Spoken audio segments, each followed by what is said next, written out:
નમસ્કાર સૌ દર્શક મિત્રો. હું મિલિંદ રેખા મુકેશ શાહ ફરી એકવાર આપની સમક્ષ એક વાત લઈને ઉપસ્થિત થયો છું. આજે 14 એપ્રિલ 2025. આજનો દિવસ બે રીતે વિશિષ્ટ છે.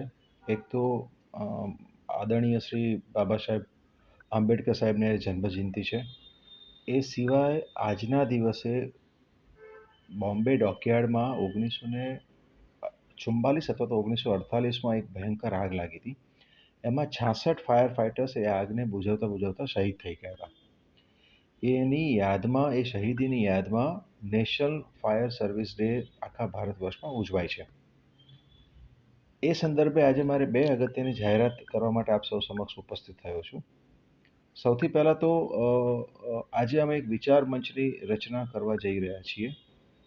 જે વિચાર મંચનું નામ અમે આપ્યું છે ઇગ્નોર્ડ ભારતીય વોટર્સ એન્ડ વોલિયન્ટર્સ. આપણે જોયું છે કે દરેક પક્ષમાં, દરેક રાજકીય પક્ષમાં સારા અને સાચા લોકોની હંમેશા ઉપેક્ષા થતી આવી છે. અને મહદઅંશે કોઈ પણ રાજકીય પક્ષ આવા સાચા ઈમાનદાર લોકોને પસંદ નથી કરતા અને એ લોકોને પોતાની કાર્યક્ષેત્રથી દૂર રાખે છે. એટલે એને આપણે ઇગ્નોર્ડ વોલિયન્ટર્સ કહીશું. એ જ રીતે સત્તામાં આવવા માટે મોટાભાગના રાજકીય પક્ષો ખોટા વાયદા તો કરીને સત્તા લઈ જાય છે, પણ પછી પોતાના વચનો પૂરા કરતા નથી. એટલે એ લોકો કરદાતા જે છે, એટલે કે વોટર્સ છે, એમને પણ ઇગ્નોર કરે છે. એટલે આવા કરદાતાઓ અને આવા ઉપેક્ષિત કાર્યકર્તાઓનું એક સંગઠન, એક વિચાર મંચ, એટલે જ ઇગ્નોર્ડ ભારતીય વોટર્સ એન્ડ વોલિયન્ટર્સ. આ વિચાર મંચની આજે અમે એક કહેવાય કે શરૂઆત કરવા જઈ રહ્યા છીએ. અને આશા રાખું કે આપના જેવા ઘણા પ્રબુદ્ધ નાગરિકો કે જે દેશ માટે કંઈક કરવા માગે છે, પણ એમને કોઈ તક નથી મળતી અથવા તો કોઈ તક રાજકીય પક્ષ એમને તક નથી આપી રહ્યું. તો આ તક હવે આપણે સ્વયંભૂ લેવી પડશે. આપણે કોઈ પણ રાજકીય પક્ષ પર નિર્ભર નહીં રહેવાય. બહુ થયું હવે રાજકારણમાં ગુંડા, મવાલી, બળાત્કારીઓ લોકોને જોઈને આપણે થાક્યા હવે. જે એમણે કાયદો ઘડવાનો છે, એ લોકો સરેઆમ કાયદાનું ઉલ્લંઘન કરે છે. એટલે એ પણ નહીં ચાલે હવે. એટલે આ વસ્તુને નિવોડે લાવવા માટે જ આપણે સૌએ સંગઠિત થવું પડશે. એના માટે આ વિચાર પંચની સ્થાપના કરી છે. આ સિવાય બીજો જે દિવસ જે છે કે શહીદ દિવસ છે, એટલે national fire service day 14 April તરીકે ઉજવાય છે અને આખું અઠવાડિયું એ નેશનલ ફાયર સર્વિસ વીક તરીકે ઉજવાય છે.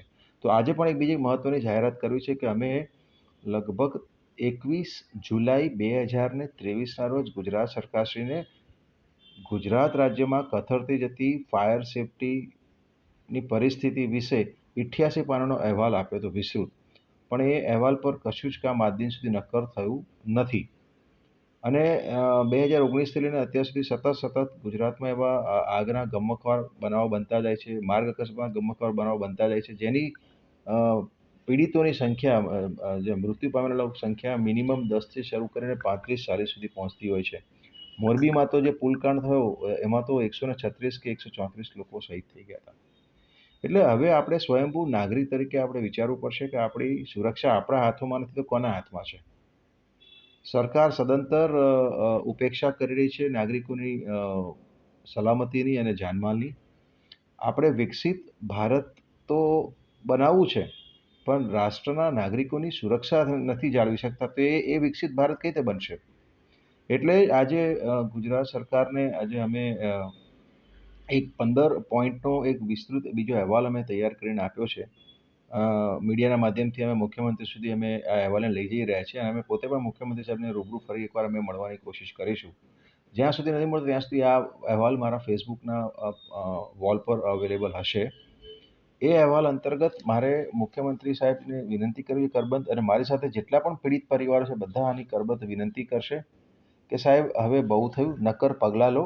જવાબદારીઓ જે સ્વીકારી શકે એવા જ લોકોને જવાબદારી આપો અને જે જવાબદારી લેવા તૈયાર ના હોય એ લોકોને સિસ્ટમમાંથી હાંકી કાઢો. પણ બેજવાબદાર, કહેવાય કે સાવ ભ્રષ્ટાચારી હોય કે સાવ નિર્લજ્જ હોય એવા અધિકારીઓ અમારે નથી જોઈતા, કે એવા રાજકારણીઓ પણ અમારે નથી જોઈતા. અમારા જીવના ભોગે કે અમારા પરિવારજનોના જીવના ભોગે કોઈ કશું જ કરી ના શકે. એટલે અમે પીડિત પરિવારોની સાથે રહીને આજે અમે સરકારશ્રીને અમે 1 મહિનાની સમયગાળો અમે આપી રહ્યા છીએ કે આ 1 મહિનાના સમયગાળામાં અમે જે 21 જુલાઈ 2023ના રોજ જે અહેવાલ આપેલો હતો, એની પર મક્કમ અને સમયસર અમલીકરણ કરવાની ખાતરી આપતી એક એફિડેવિટ સરકારશ્રી રજૂ કરે. બીજો મુદ્દો આ અહેવાલમાં આવ્યો છે કે જેટલા પણ બનાવ અગ્નિકાંડો કે અકસ્માત કાંડ કે મોરબીના પુલકાંડ કે વડોદરા હરિકાંડના બોટકાંડ જેવા બનાવો બન્યા છે, એ બનાવોની ત્વરિત અને ન્યાયિક તપાસ થાય માટે દરેક બનાવની તપાસમાં વિપક્ષના લોકોની હાજરી આપવામાં આવે અને એ બધા જ બનાવોની તપાસ જે છે એ મહત્તમ 6 મહિનાની અંદર પૂરી કરવામાં આવે અને ન્યાયિક અને પારદર્શી તપાસ થાય. એની પણ તમે અમને એક એફિડેવિટ આપો. એ સિવાય ત્રીજો મુદ્દો જે છે કે ગુજરાતના અલગ-અલગ મહાનગરપાલિકા અને નગરપાલિકાઓમાં બનાવટી અને ભ્રષ્ટ ફાયર ઓફિસરો બેઠેલા છે, જેની લિસ્ટ અમે ઓલરેડી સરકારશ્રીને આપેલું છે અને એમાંના 9 જેટલા ફાયર ઓફિસરો સામે તો અમદાવાદ મ્યુનિસિપલ કોર્પોરેશન કમિશનરે એફઆઈઆર નોંધવાનો સુદ્ધા હુકમ કરેલો હતો અને એમણે સિસ્ટમમાંથી હાંકી કાઢ્યા હતા. પણ તે લોકોએ કોર્ટનો દરવાજો ખખડાવીને, ખોટી રીતે કોર્ટનો દરવાજો ખખડાવીને એ લોકો સિસ્ટમમાં ફરી રિસ્ટોર થયા છે. એટલે સરકારશ્રીને એ પણ વિનંતી છે કે તમે આવા લોકોને તરત હાંકી કાઢો. એ સિવાય અમદાવાદ મહાનગરપાલિકામાં જયેશ ખડિયા અને મિથુન મિસ્ત્રી કરીને 2 વિવાદાસ્પદ અધિકારીઓની સામે વર્ષોથી ખાતાકીય તપાસ ચાલતી હતી. એકાએક જ એ ખાતાકીય તપાસને નો અહેવાલ પોઝિટિવ રજૂ કરીને એ લોકોને બઢતી આપવામાં આવી છે અને નવેસરથી નવા 2 હોદ્દા પણ આપવામાં આવ્યા છે. એટલે એ લોકોને પણ સિસ્ટમમાંથી હાંકી કાઢવાની અમે માગણી કરીએ છીએ. આ સિવાય ભ્રષ્ટાચાર મુક્ત અભિયાન ને વધારે સજ્જડ કરવા માટે મોદી સાહેબનું જે વિઝન છે કે ભારતને આપણે વિકસિત ભારત બનાવવું તો ભ્રષ્ટાચાર મુક્ત અભિયાન તેજીથી ચલાવવું પડશે.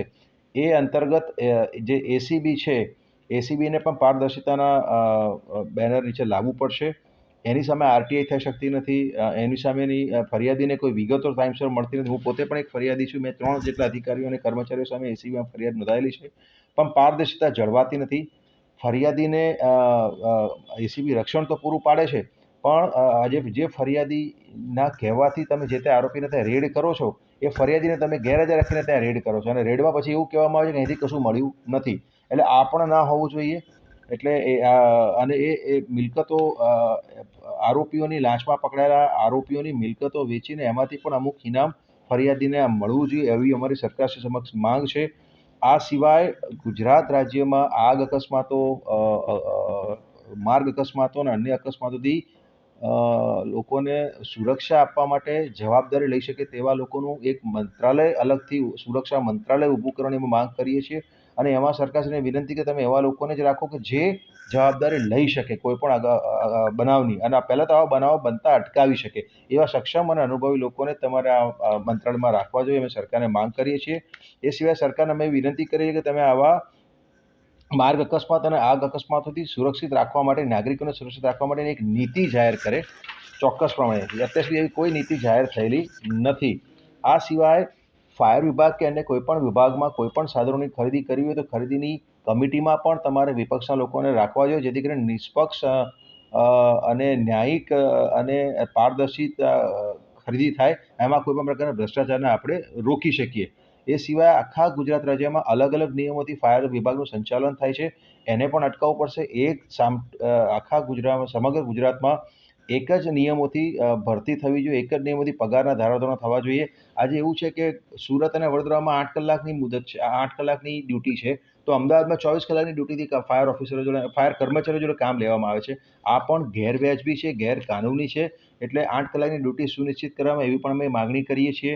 એ સિવાય તક્ષશિલા અગ્નિકાંડમાં ઓછામાં ઓછા 20 થી 25 બાળકોને બચાવનાર જતીન નાકરાણી કરીને એક વ્યક્તિ છે, જે અત્યારે કોમા જેવી હાલતમાં જીવી રહ્યો છે. સરકારે એને રાષ્ટ્રપતિ એવોર્ડ માટે એનું નામ સજેસ્ટ કરવું જોઈએ અને એના પરિવારની આવક માટે કંઈક એવું કરવું જોઈએ, જેથી અથવા એના પરિવારના કોઈક સભ્યને સરકારી નોકરી આપવી જોઈએ, જેથી કરીને આખો પરિવાર ફરીથી બેઠો થઈ શકે, એવી અમે માંગ કરીએ છીએ. એ સિવાય ગુજરાત રાજ્યના ફાયર સેફ્ટી જે ઔદ્યોગિક એકમો છે એને ફાયર સેફ્ટીમાંથી બાકાત કરી દેવામાં આવ્યા છે. આ પણ અન્યાય છે, જેના કારણે ગમે ત્યારે મોટી દુર્ઘટના થઈ શકે એમ છે અને આખા ભારત વર્ષમાં નહીં, આખા વિશ્વમાં ગુજરાત એક જ એવું રાજ્ય છે કે જેમાં આવી નીતિ છે. આ પણ ખોટી નીતિ છે. એટલે ગુજરાત રાજ્યના તમામ ઔદ્યોગિક એકમોને ફરીથી ફાયર સેફ્ટી સર્ટિફિકેટના દાયરામાં લાવવામાં આવે એવી અમે વિનંતી કરીએ છીએ. અને આ સિવાય 15મો મુદ્દો અમારો કે ફાયર સેફ્ટી માટેનું પ્રશિક્ષણ દરેક જણ માટે ફરજિયાત કરવામાં આવે. પછી એ સ્ટુડન્ટ હોય, ગૃહિણી હોય, નોકરિયાત હોય કે બિઝનેસમેન હોય કે ડૉક્ટર હોય કે પેશન્ટ હોય કે જાહેર પ્લેસમાં આવતા કોઈ પણ લોકો હોય, દરેકે દરેક જગ્યાએ ફાયરનું પ્રશિક્ષણ ફરજિયાત કરવું છે. જે રીતે ફ્લાઇટમાં બેસતા પહેલાં પરિચારિકાઓ આપણને સમજાવે છે કે ફ્લાઇટનું સેફ્ટીના શું નિયમો હોવા જોઈએ, એવી જ રીતે દરેક જગ્યાએ, દરેક જાહેર જગ્યાએ આવતા લોકોને ફાયર સેફ્ટી સુનિશ્ચિત કરવી જોઈએ. આ તમામ માંગ સાથે અમે કરબદ્ધ રીતે ગુજરાત સરકારને વિનંતી કરીએ છીએ કે તમે 1 મહિનામાં આ બધાનો સંતોષકારક નિવેડો લાવો. અન્યથા અમારે તમામ અકસ્માતોના પીડિત પરિવાર સાથે, જેમાં તક્ષશિલા પીડિત પરિવાર છે, વડોદરાના હરણી બોટકાડના પીડિત પરિવાર છે, મોરબીના ઝૂલતા પુલકાડના પીડિત પરિવાર છે, રાજકોટના ગેમિંગ ઝોનના પીડિત પરિવાર છે, અમદાવાદની શ્રેય હોસ્પિટલ કે અલગ અલગ હોસ્પિટલમાં થયેલા આગના બનાવના પીડિત પરિવારો છે, ડીસામાં ફટાકડા ની આગમાં જે ભૂંજાઈ ગયા જીવતા એ લોકોના પીડિત પરિવારો છે. આવા તમામ પીડિત પરિવારો સાથે અમે સુરતથી આખા ગુજરાતમાં જેટલા પણ આવા બનાવો બન્યા છે, દરેક જગ્યાના બનાવોની અમે મુલાકાત લઈશું અને એના માટે અમે એક ઓમ શાંતિ કરીને યાત્રાનું અમે આયોજન કરી રહ્યા છીએ. અમે નથી ઈચ્છતા કે અમારે આવું આયોજન કરવું પડે, પણ અમારે હવે આ સરકારને અમારે કોઈ પણ ભોગે અમારે વિકસિત ભારત ના નારા સાથે અમારી સરકારને જગાડવી છે. કારણ કે વિકસિત ભારત ત્યારે થશે જ્યારે ભારત દેશનો નાગરિક સુરક્ષિત હશે. એટલે સુરક્ષિત નાગરિક સાથે વિકસિત ભારતના નારા સાથે સરકારને જગાડવા માટે અમારે ના છૂટકે 14 મેથી 24 મે સુધી અમારે આવી ઓમ શાંતિ યાત્રાનું આયોજન અમારે કરવું પડશે. જે અંતર્ગત અમે જે તે ઘટના સ્થળ પર અમે 1 કલાકની અમે ઓમ શાંતિની ધૂન બોલાવીશું અને એ જગ્યાએથી કલેક્ટર ઓફિસે જઈને અમે આવેદનપત્ર આપીશું અને એ જ શહેરમાં અમે અલગ અલગ સુરક્ષાની જાગૃતિને લઈને અમે બધા કાર્યક્રમો કરીશું. અને કહેવાય કે એક અમારો આ કહેવાય કે સંનિષ્ઠ પ્રયાસ છે સરકારને પણ જગાડવાનો અને પ્રજાને પણ જગાડવાનો. એટલે મહેરબાની કરીને સરકાર અમારી આ યાત્રાને નેગેટિવ ના લે. ફરી કહું છું, અમારે આવી કોઈ યાત્રા નથી કરવી. જો આ બધા જ અમે પોઈન્ટ જે કીધેલા છે એ બધા જ પોઈન્ટનું નિરાકરણ ખાતરીપૂર્વક 1 મહિનાની અંદર આવી જતું હોય તો અમારે કોઈ આવી યાત્રા કાઢવી નથી. પણ જો નથી થતું કોઈ કારણથી તો અમારે ના છૂટકે આ યાત્રા કાઢીશું. પણ આ યાત્રા અમારી શાંતિપૂર્વકની યાત્રા હશે. સરકારને અમે પૂરેપૂરો સહકાર આપીશું. માત્ર સરકારમાં બેઠેલા અધિકારીઓ અને રાજકારણીઓને જગાડવા માટે અમારે આ યાત્રા કરી છે અને પ્રજામાં સુરક્ષા અને સલામતી ના જોખમાય એમનામાં એનું જ્ઞાન અમે વધારવા માટે આ યાત્રા અમે કરવા માંગીએ છીએ. બસ અમે હવે આશા રાખીએ કે સરકાર અમારી આ માંગને સમજે અને અમને આ યાત્રા કરવાથી બચાવે, જેથી કરીને આપણે આપણી પોઝિટિવ ઉર્જા છે આપણે દેશને ફરી આગળ લઈ જવામાં વાપરીએ સામૂહિક રીતે. એ જ વાત સાથે હું વિરમું છું. જય હિન્દ, નમસ્કાર.